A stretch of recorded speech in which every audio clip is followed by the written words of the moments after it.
Counter नहीं, भरत तिवारी जी की हत्या की गई है पुलिसों के द्वारा। हम जो कुछ अधिकारियों के द्वारा ये काम किया गया, कुछ प्रयास किया गया, हम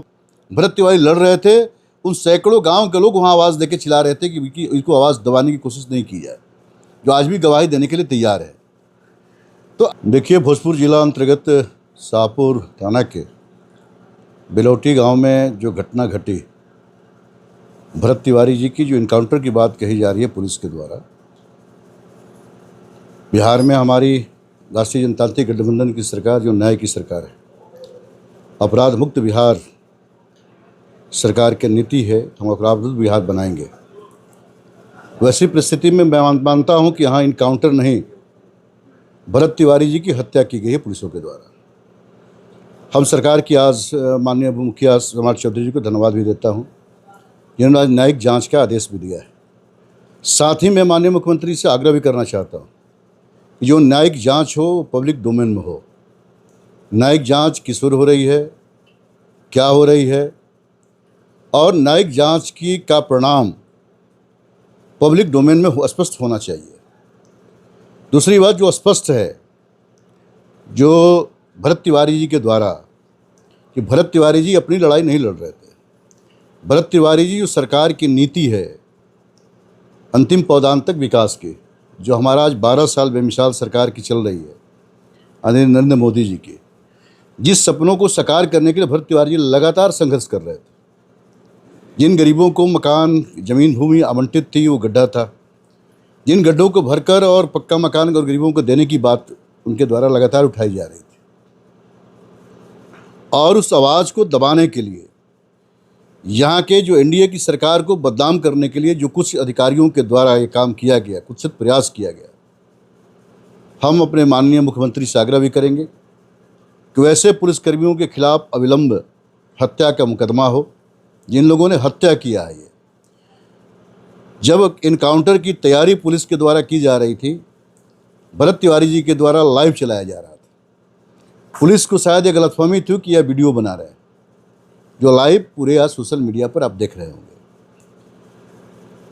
पुलिस इनकाउंटर किस परिस्थिति में होता है? मानवाधिकार आयोग का भी उल्लंघन है।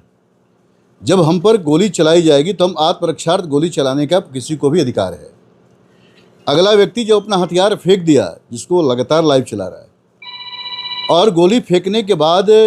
उस व्यक्ति को जो सैकड़ों गांव के लोग, जब हम लोग गांव में आए, जहां उनकी माता जी भी वहां पहुंच गई इनकाउंटर के समय, उनकी भाभी भी पहुंच गई इनकाउंटर के समय, उस गांव के सैकड़ों लोग जिन गरीबों की लड़ाई भरत तिवारी लड़ रहे थे, उन सैकड़ों गांव के लोग वहां आवाज़ देके चिल्ला रहे थे कि इसको आवाज़ दबाने की कोशिश नहीं की जाए, जो आज भी गवाही देने के लिए तैयार है। तो आखिर किन परिस्थितियों में हथियार फेंकने के बाद भरत तिवारी पर जिन पुलिस ने गोली चलाई, तो क्या यह हत्या है कि नहीं है? इसलिए मेरा मांग हो गया कि वैसे पुलिसकर्मियों के खिलाफ जिनके द्वारा आदेश दिया गया, जिन लोगों ने गोली चलाई, अविलंब उन लोगों पर हत्या का मुकदमा दर्ज हो, स्पीडी ट्रायल चलाकर उनके खिलाफ सजा दी जाए,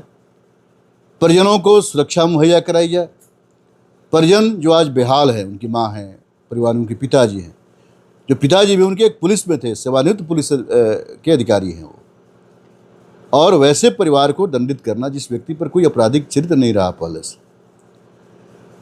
साथ ही साथ जब आक्रोशित ग्रामीणों ने न्याय के लिए यहाँ मांग रखा, 100 के साथ न्यायपूर्वक शांतिपूर्वक प्रदर्शन कर रहे थे, तो जो ग्रामीणों की आवाज़ दबाने के लिए, न्याय की आवाज़ को कुंठित करने के लिए लोकतंत्र पर हमला के एक तरह से प्रयास है, जो मुकदमा किया गया पुलिस के द्वारा, उस मुकदमे को भी सरकार को अविलंब वापस लेना चाहिए, क्योंकि हमारी न्याय की सरकार चल रही है। यही 2-3 विषय है हमारी आज जो राष्ट्रीय जनतांत्रिक गठबंधन की बिहार में आदरणीय सम्राट जी के नेतृत्व में जो सरकार चल रही है, माननीय मुख्यमंत्री जी से मेरा यही मांग होगा, और अपने भारत सरकार के गृह मंत्री से भी, अविलंब इन दोषी पदाधिकारियों के खिलाफ हत्या का मुकदमा दर्ज हो, स्पीडी ट्रायल चलाकर तुरंत उन्हें सजा दिलवाई जाए, और जो मुकदमे ग्रामीणों पर हुए हैं, न्याय के लिए जो शांतिपूर्ण तरीके से अपनी मांग कर रहे थे, उन ग्रामीणों पर से मुकदमे वापस होने चाहिए।